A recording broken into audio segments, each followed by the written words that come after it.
James stood at the trash bin, staring at his daughter's medals. Bent, dirty, thrown in with food scraps. On his door, a notice from the HOA. Unauthorized decor. Removed per policy. His hands trembled, and a quiet fury rose in his chest. James stood in front of the trash bin, frozen. His hand trembled as he reached into the rotting pile of waste, the acrid stench stinging his nose, the world around him narrowing to the shape of the shadow box now lying cracked and warped beneath a half-empty takeout container. The metals inside, once polished with reverence, once handled with the sacred care of a grieving father, were now scratched, dulled, and clinging to clumps of damp paper towel. He lifted them with the fragile precision of someone holding bone fragments. A crushed purple heart, its once glinting heart-shaped surface smeared with tomato sauce. The bronze star, bent near the clasp. His breath caught in his throat. He didn't cry, not yet. But something inside him twisted and folded into itself like a collapsed beam. Madison hadn't wanted a funeral with fanfare. "Keep it small, Dad," she'd said. "Don't let them make me into a pity story." But even she, humble, stubborn, proud, would have called this a disgrace. James could hear her voice in his memory, teasing him gently. "Come on, old man, it's just a few ribbons." But they weren't just ribbons. They were all he had left. He straightened slowly, the medals bundled carefully in his hand, and turned to look back at his home. The porch looked bare, violated. That handmade shadow box had taken him 3 weeks to build. He'd carved each groove, measured every millimeter, stained it deep oak like her childhood bedroom dresser. She used to line her trophies on that dresser, medals from high school track, a rusting bronze plaque for most likely to lead. She'd been leading even in kindergarten. And now? Now someone had tossed her legacy in the trash like it was junk mail. The notice on the door flapped slightly in the wind. James walked back toward it, his boots crunching on the gravel with quiet fury.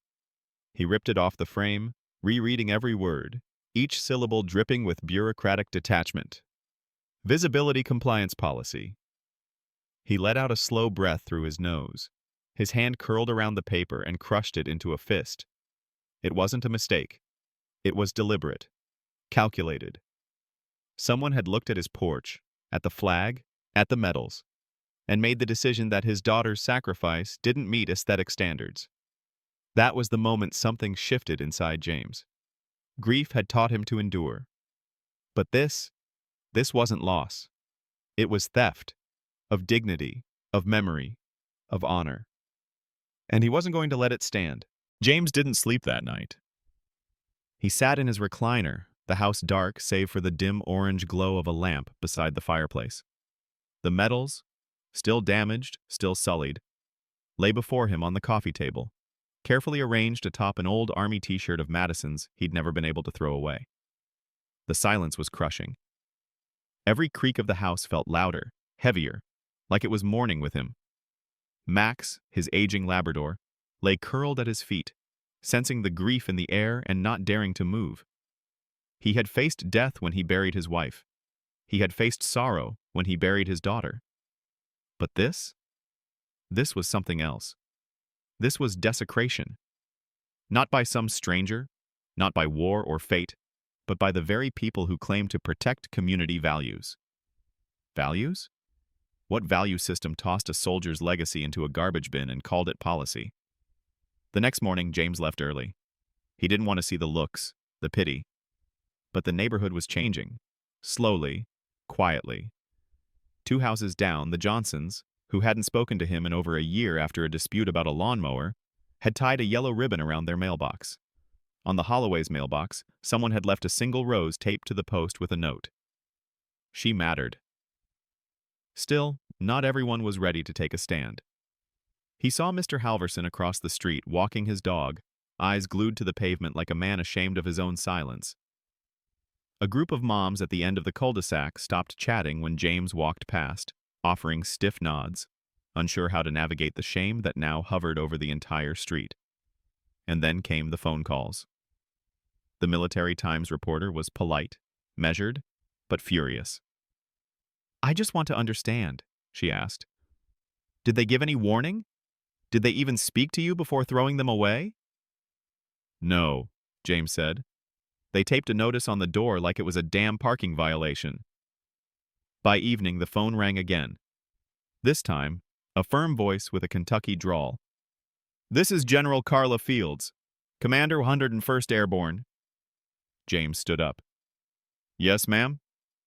"I heard what happened. And let me be clear. What they did wasn't just insensitive. It was dishonorable. We don't let dishonor stand." James didn't know what to say. For the first time in weeks, his throat tightened for a different reason. This wasn't pity. This wasn't silence. This was something powerful, something stirring. And for the first time since the medals were thrown away, James didn't feel quite so alone. The media tent buzzed with heat and murmurs. Microphones lined up like bayonets at the edge of the stage.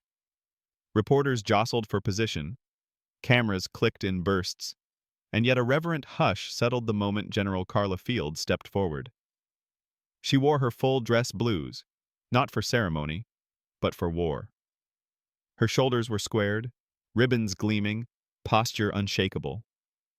To James, standing beside her, she radiated the same quiet authority he had once seen in Madison, the kind born of battle, not politics. James wore his best suit. It still felt too loose around the shoulders. He hadn't dressed up in months, not since the funeral. But this morning, as he buttoned the jacket and tied the faded maroon tie, he felt something settle in his chest that hadn't been there in a long time. Purpose. General Fields placed her hands on the podium, scanning the crowd with the gravity of someone who knew exactly what her words would mean. Her voice, when it rang out, was clear enough to slice through stone. "We are here today because a line was crossed, not by an enemy abroad, but by carelessness at home." Behind her stood 6 veterans in full regalia, one of them a young woman with sergeant stripes and tearful eyes. Madison's old squad mate. They'd flown in from different states, many on their own dime. None of them had hesitated. "This is not about a lawn ordinance," the general continued, her gaze falling hard on the HOA representatives seated awkwardly off to the side. "This is about respect. It's about whether this country still remembers the price that's paid for its freedom." A wooden plaque was unveiled, heavy and solemn. Madison's name carved deep into oak, her rank, dates of service, and an inscription beneath, "In valor she lived, in honor she remains." For a moment, James forgot to breathe. He wasn't prepared for the surge of applause. It wasn't the polite clapping of a press room. It was the roar of a nation waking up. People stood. Reporters lowered their cameras. A few saluted. James looked down at the flag pin on his lapel, then over at General Fields. She leaned toward him and said quietly, "We take care of our own." And then she dropped the hammer. The Department of Housing and Urban Development will open a formal investigation into the actions of this HOA. Additionally, the U.S. Army's Legal Corps will assist Mr. Holloway in any and all legal claims he wishes to pursue. The room went dead silent. James didn't smile. He didn't gloat. He simply looked straight ahead, his hands folded in front of him, as the weight of justice began to shift, finally, back onto the right shoulders. The morning of Memorial Day broke with a sky so blue it looked painted. Unbroken, solemn, almost ceremonial.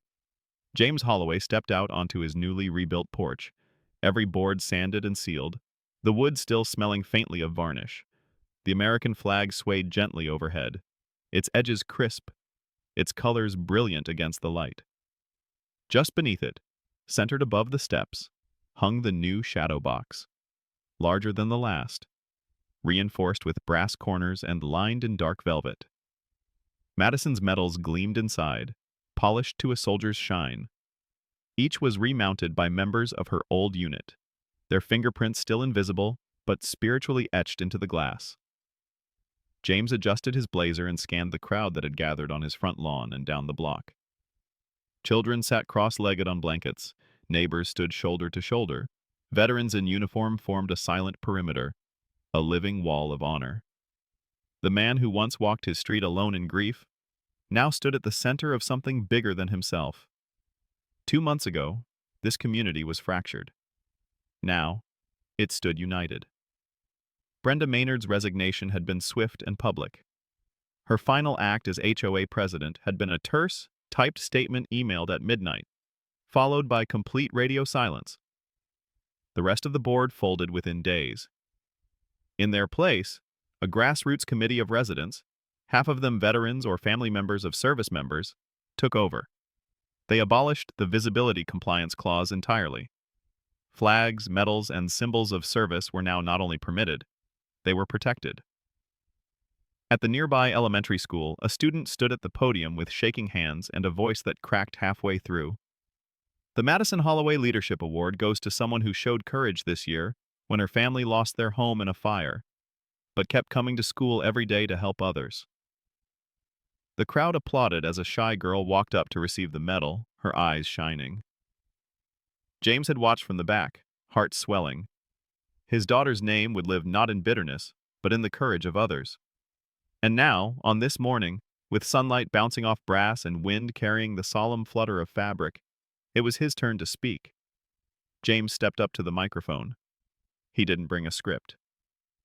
"She gave her life for this country," he said, his voice steady but heavy with history. "I thought she'd been forgotten. I thought the world had moved on." He paused, letting the silence settle. "But now I know. Honor can't be buried. Not by trash, not by fear, and not by anyone too small to understand the weight of sacrifice."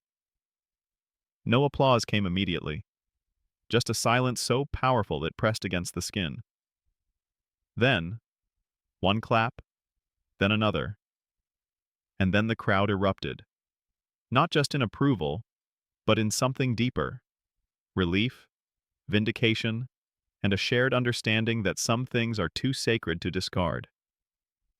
James looked up at the flag, then at the medals, then at the faces of the people who had stood with him. When honor fights back, it doesn't just win. It restores what should never have been taken.